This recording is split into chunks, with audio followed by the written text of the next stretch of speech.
Hello everyone, Taylor Johnson here. I just want to take a few minutes to talk to you about debt-to-income ratio and student loans.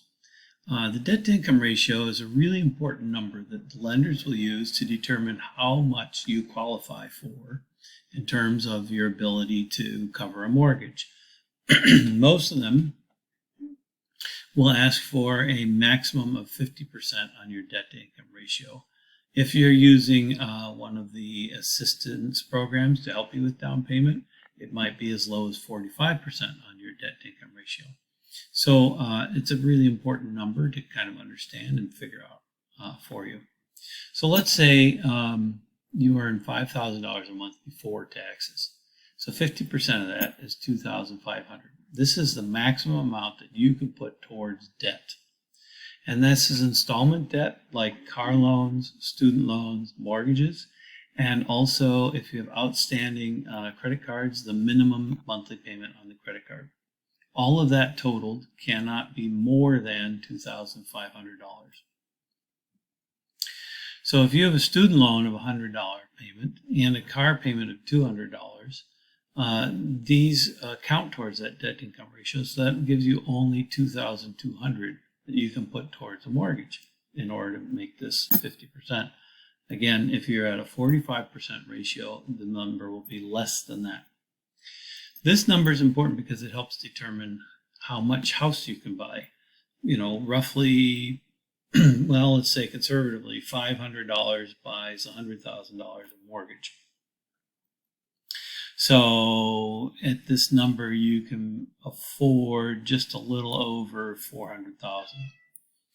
If you have a student loan, here's where the student loan issue is critical. If you have a student loan in deferral or a payment plan that's at zero and it shows in your credit report as zero, the lender will be required to take a monthly calculation. They have a formula. It's about 0.5% of your loan total, and apply that towards your debt-to-income ratio. Now, I have clients that are in this situation. They actually have a negotiated payment of zero, but because of this zero on their credit, the lender is actually required to apply $650 a month towards the total debt, and therefore their debt-to-income is always over 50% and definitely well over the 45%. And they're not qualifying for the assistance programs that they would really like to use. So what they're working on now, and this is what I advise to you, the least expensive thing you can do to help your debt-to-income ratio is to negotiate this student loan to a payment of $1 a month. It doesn't need to be any more than that. If it's $1 a month, then the lender can use that $1 as part of the total debt calculation. And you can see that $1 is going to be a lot less than $650 in the case of my clients.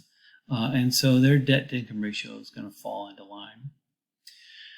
So I hope this has been helpful to you. Debt-to-income ratio, again, is important to calculate what you qualify for on a mortgage. And then we can use this number to make a rough estimate of the house price that you qualify for. So it's an important thing to figure out. If you need a loan, or if you need, particularly if you need assistance to purchase a program, home buyer assistance with down payment or so forth, those programs are going to be very strict on this number. That's going to be around 45%.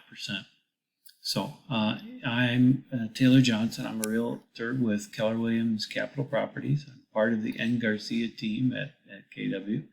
And if I can be of assistance to you or answer any questions or sort of direct you towards a lender to help you figure this out, please reach out to me. I'm here as a resource for you anytime.